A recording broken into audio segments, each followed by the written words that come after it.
I was 18 years old when I got married.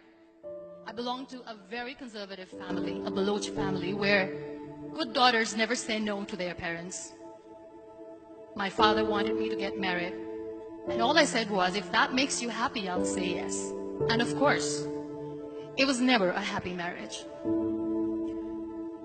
Just about after 2 years of getting married, about 9 years ago, I met a car accident.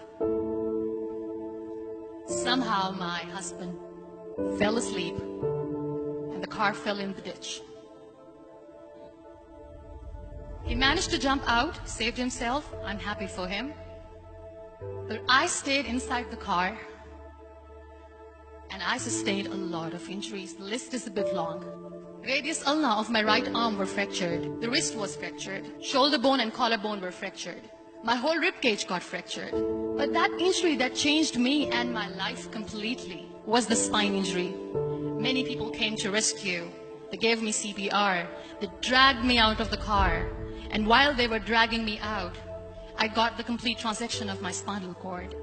Those 2.5 months in the hospital were dreadful. I was at the verge of despair. One day, doctor came to me and he said, well, I heard that you wanted to be an artist, but you ended up being a housewife. I have a bad news for you. You won't be able to paint again. Next day, doctor came to me and said, your spine injury is so bad, you won't be able to walk again. I took a deep breath and I said, it's all right. Next day, doctor came to me and said, because of your spine injury and the fixation that you have in your back, you won't be able to give birth to a child again. That day, I was devastated. I started to question my existence. Why am I even alive? So what kept me going was, one day I asked my brothers, I know I have a deformed hand, but I'm tired of looking at these white walls in the hospital and wearing these white scrubs. Bring me some colors, bring me some small canvas. I want to paint.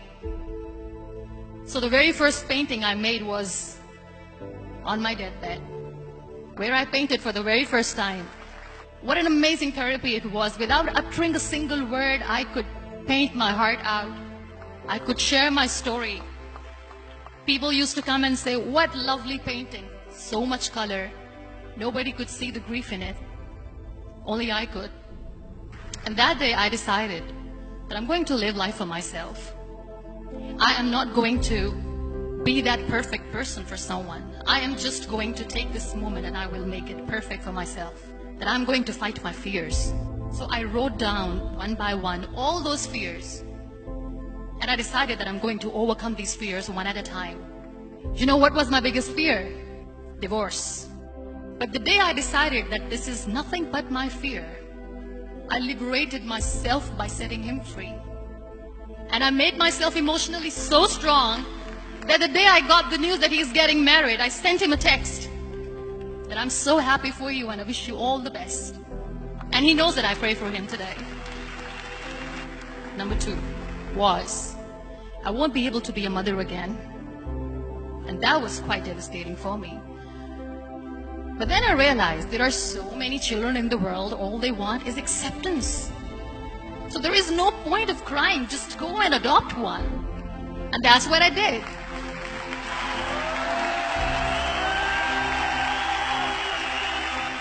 I gave my name in different organizations, different orphanages, and I waited patiently. 2 years later, I got this call from a very small city in Pakistan. I got a call and they said, are you Muniba Mazari? There is a baby boy and would you like to adopt? I could literally feel the labor pain. I said, yes, yes, I am going to adopt him. I am coming to take him home. And that day, I was 2 days old, and today he's 6. You know, when you end up being on the wheelchair, what's the most painful thing? People think that they will not be accepted by the people because we, in the world of perfect people, are imperfects. So I decided to appear more in public. I started to paint. I have done a lot of modeling campaigns. I decided that I'm going to join the national TV of Pakistan as an anchor person. I became the National Goodwill Ambassador for UN Women Pakistan, and now I speak for the rights of women, children. I was featured in BBC 100 Women for 2015. I'm one of the Forbes 30 under 30 for 2016. So when you accept yourself the way you are, the world recognizes you. It all starts from within. We have this amazing fantasy about life. This is how things should work. This is my plan. It should go as per my plan.